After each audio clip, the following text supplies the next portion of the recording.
شروع کرتا ہوں اللہ کے نام سے جو بڑا مہربان اور نہایت رحم کرنے والا ہے۔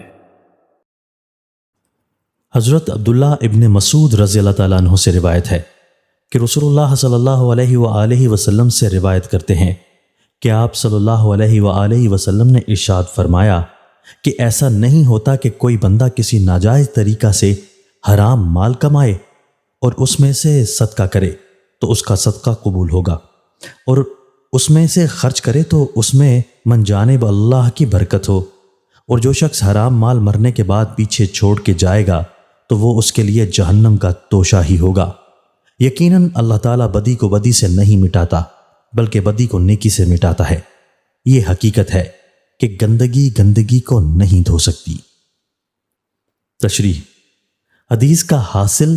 اور مدعا یہ ہے کہ حرام مال سے کیا ہوا صدقہ قبول نہیں ہوتا اور حرام کمائی میں برکت نہیں ہوتی، اور جب کوئی آدمی ناجائز و حرام طریقے سے کمایا ہوا مال مرنے کے بعد وارثوں کے لیے چھوڑ گیا تو وہ آخرت میں اس کے لیے وبال ہی کا باعث ہوگا۔ اس کو حرام کمانے کا بھی گناہ ہوگا اور وارثوں کو حرام کھلانے کا بھی، حالانکہ وارثوں کے لیے حلال مال چھوڑ جانا ایک طرح کا صدقہ ہے اور اس پر یقیناً اجر و ثواب ملنے والا ہے۔ آگے جو فرمایا گیا ہے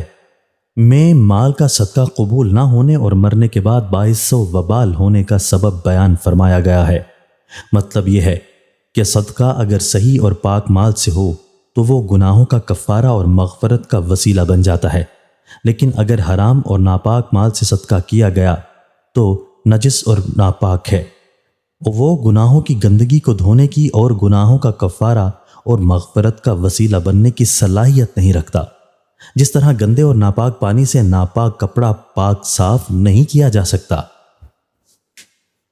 دوستو، اللہ تعالی ہمیں ان احادیث مبارکہ پر عمل کرنے اور اپنی زندگیوں کو سنوارنے کی توفیق عطا فرمائے۔